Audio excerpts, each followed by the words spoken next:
ফেসবুকে কাজ করতে করতে অধৈর্য হয়ে গেছেন, আপনিও সিদ্ধান্ত নিয়ে ফেলেছেন আর কাজ করবেন না। আসলে এরকমই হচ্ছে অনেকেরই ক্ষেত্রে, কিন্তু এটা করা দরকার নেই। আসলে কাজ করতে করতে আমরা এত ব্যস্ত থাকি যে ফেসবুকে কাজ করার মতো সময়টা আমরা খুঁজে পাই না।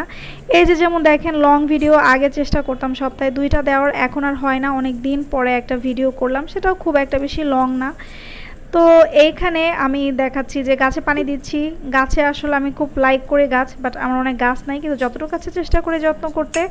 আর আমি কিন্তু কোনো ধরনের ডায়েটের জন্য চিয়া সিড খাই না, চেষ্টা করি সপ্তাহে 3 দিন চিয়া সিড খেতে। এটা খুবই ভালো খাওয়া, আপনারাও চেষ্টা করবেন খেতে। আর যেহেতু একটু সময় আছে, ভাবলাম যে একটু ভিডিও করি, আপনাদের সাথে শেয়ার করি এবং আপনাদের সাথে কিছুটা সময় গল্প করি। ব্রেকফাস্ট রেডি করতে করতে আপনাদের সাথে একটু আড্ডাও হয়ে যাচ্ছে।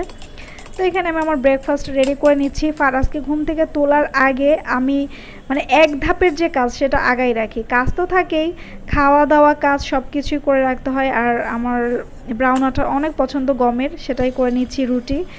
আর আজকে কোনো সবজি নাই, আমি শুধু ডিম ভাজি দিয়ে রুটি খাবো। আর টমেটো ছিল না বাসায়, তাই একটু মাশরুম দিয়ে দিলাম ডিমের উপরে, এটা খুব মজার হয়।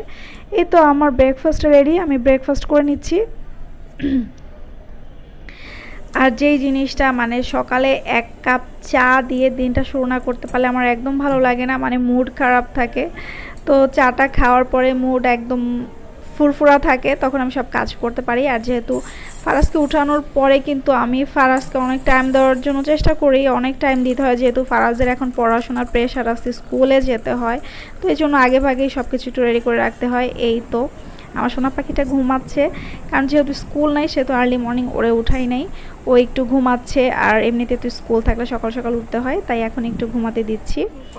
আর এইখানে দেখেন, প্রতিটা দিনই দুপুরে চিন্তা করি যে আজকে তাড়াতাড়ি করে মানে একটু প্রেশানি কম হোক, ঝামেলা কম হোক, এমন কিছু অ্যারেঞ্জ করতে চাই দুপুরে। বাট সেই আবার ওর বাবা কী খাবে, ফারাজ কী খাবে, এইটা চিন্তা করতে করতে আরও বেশি সময় চলে যায়। তারপরেও দুপুরের 1 ধাপের কাজ শেষ করে রাখছি, কারণ হচ্ছে একটু পরে আবার ফারাজকে সময় দিতে হবে।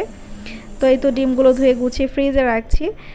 এই সময়টা হচ্ছে পুরাটাই ফারাজের। ফারাজকে আমি ব্রেকফাস্ট করাই ফেলছি, এখন হচ্ছে ওকে নিয়ে প্রতিদিনই যে কাজটা করতে হয়, প্রায় 1.5 ঘন্টা সময় ওর পেছনে দিতে হয়, ওকে একটু পড়াইতে হয়। আর বাচ্চা মানুষ মানে অল্প একটু পড়তে অনেক সময় লাগাই দেয়, বাট ওকে আমি প্রতিদিনই একটু টাইম দেওয়ার চেষ্টা করি।